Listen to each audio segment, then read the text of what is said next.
Hello, welcome to Self-Management Presentation. My name is Rita Rasuli, Prevention Coordinator with San Joaquin County Office of Education. Self-management is defined as the ability to effectively manage emotions, thoughts, and behaviors in different situations. After this presentation, you will be able to understand, identify, and manage stress and stressors in yourself and youth. Learn ways on how to motivate self. Set and work toward personal and professional goals, and practice self-care.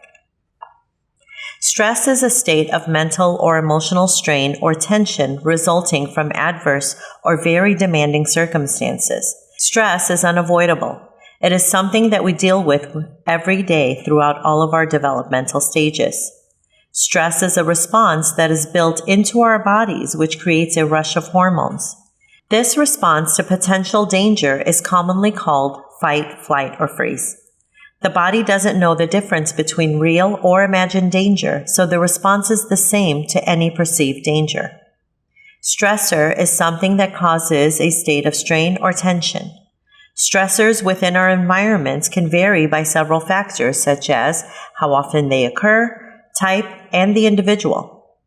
The stressors a person has and the response to those stressors change during a person's lifetime. The Academy of Pediatrics reports that the physiological stress response, or how your body responds to stress, is key in understanding the physical, emotional, and behavioral implications of prolonged exposure to stress. Stress isn't necessarily all bad. Short-term stress can help us deal with many challenges.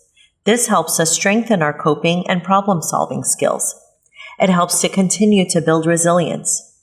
When the stress begins to overwhelm us, it becomes difficult to cope. Prolonged stress begins to take a toll on a person's physical and mental health. Chronic stress can be overwhelming and can lead to anxiety, aggression, withdrawal, or poor coping skills such as in alcohol or substance use. Prolonged stress can lead to long-term health problems such as heart disease, a weakened immune system, and mental health problems. This constant stress can lead to lower productivity, absenteeism, and high turnover. When a person experiences a stressful event, the amygdala, the area of the brain that contributes to the processing of emotions, sends a distress signal to the hypothalamus. The hypothalamus is the area of the brain that communicates to the rest of the body through the autonomic nervous system, which controls involuntary bodily functions such as breathing, blood pressure, and heartbeat. This area of the brain is also managing hunger and thirst. When the signal is sent from the amygdala to the hypothalamus, the fight or flight response is triggered. The signals and changes to the body happen so quickly that the reaction to the perceived danger is faster than the brain's visual center's ability to fully process the event.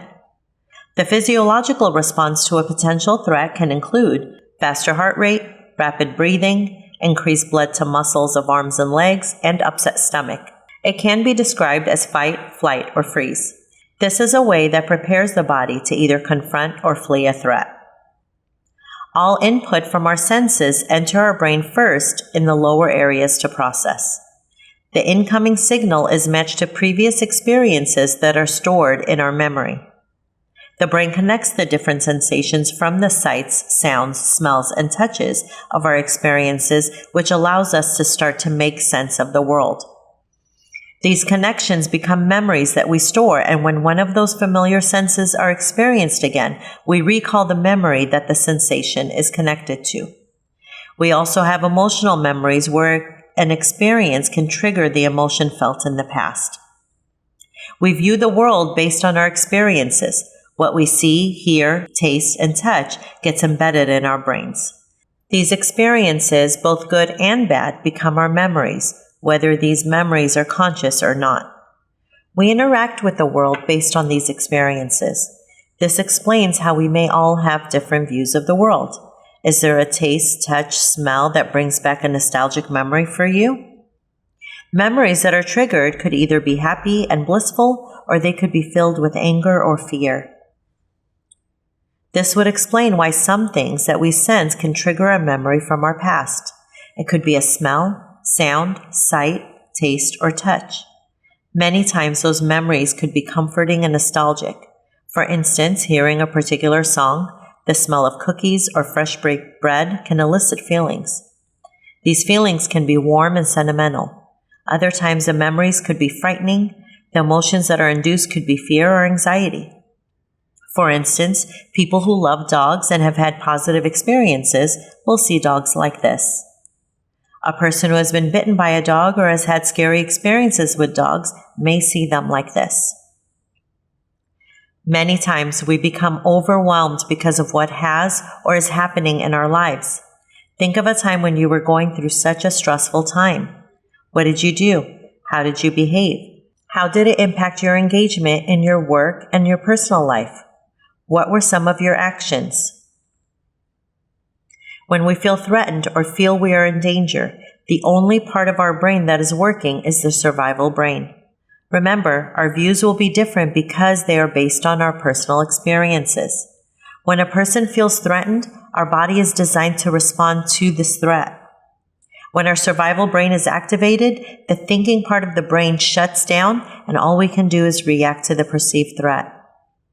Young people face many stressors on a daily basis. For instance, academic pressure. High expectations from parents, teachers, and society to excel academically can lead to stress, anxiety, and burnout. Social pressures, peer pressure, fitting in, and navigating social hierarchies can be stressful, especially during adolescence and early adulthood. Family expectations. Balancing familial expectations, cultural norms, and individual aspirations can create tension and stress. Social media. Constant connectivity and comparison on social media can contribute to stress, anxiety, and feelings of inadequacy. Mental health challenges. Issues such as depression, anxiety, and other mental health conditions are increasingly common among young people and can be exacerbated by other stressors. Some behaviors that we may see from young people that could let us know that they are stressed could be emotional outbursts, feeling tired, not engaging, somatic symptoms such as headaches and stomach aches, and resistance. Being able to identify stressors and finding resources for youth is crucial for their overall success in the classroom and beyond. An important part of the adult's role to help is to act on the needs of the student and not react to the behavior.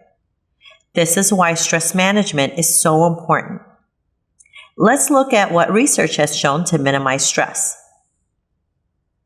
Here are some tips from the American Psychological Association, or the APA. Keep a journal and track situations that create the most stress over several weeks and how you handle them. What are you thinking? How does it feel? And what environments do the stressors, such as people, circumstances, physical environment, appear? You are looking for patterns in what is causing stress and how you react. We can often rely on unhealthy choices to cope with stress. Fast food, alcohol, or a cigarette. Look for healthy ways to de-stress, such as exercising. Even a fast walk will help. Getting into nature, meeting with friends, meditation, or yoga. Good sleeping habits are also essential. In our always available online world, it's increasingly important to set clear work and life boundaries. Don't check emails after your evening meal or over the weekend. Agree to only talk or vent about work for 30 minutes when you're at home. We need time to reach our pre-stress balance. Walking after work, whether working remotely or in the office, or using the commute to listen to music or an audiobook can encourage the transition between work and home life.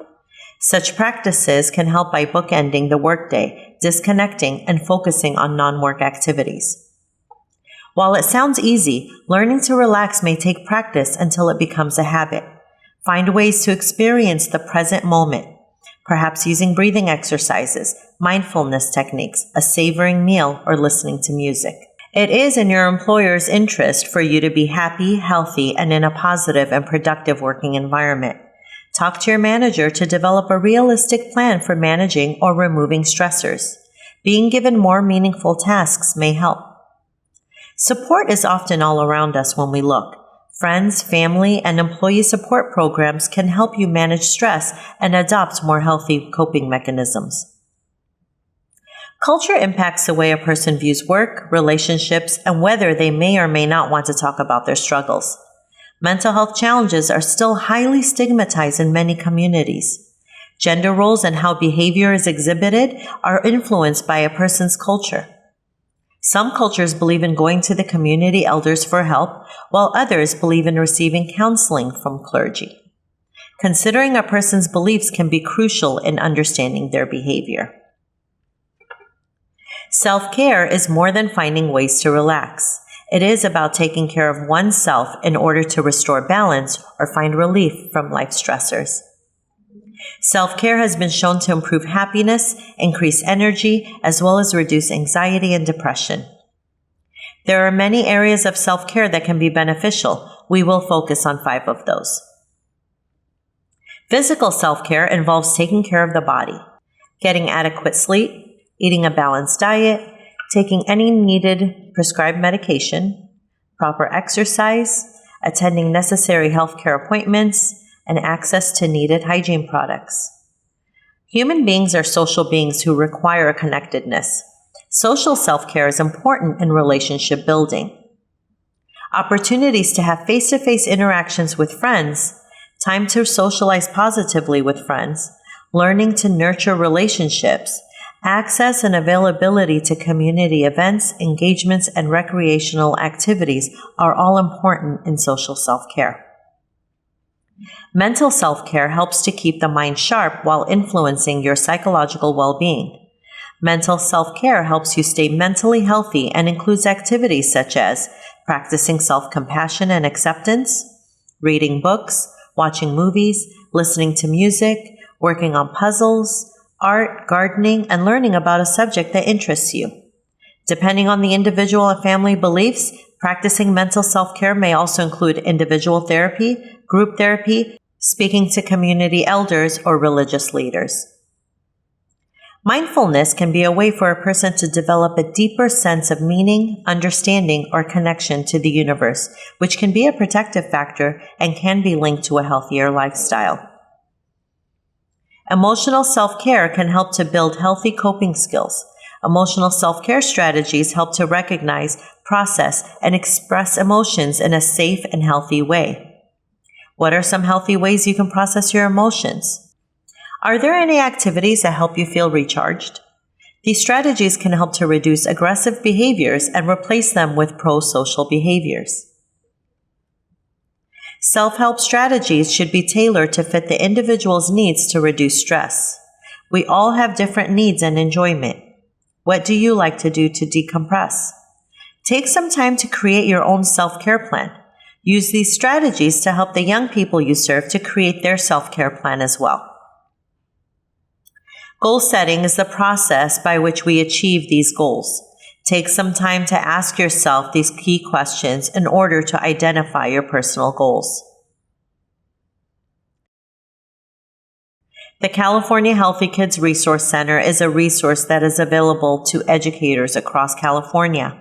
This free lending library is available for educators to utilize within the classroom. This free resource houses hundreds of prevention curricula that promotes health literacy. Now it's time to test your knowledge. Using your phone or tablet, please scan the QR code to take you to the Google form for assessment. Once you have successfully completed the assessment, you will receive a certificate of completion in the email you provide. Thank you for watching this presentation on self-management.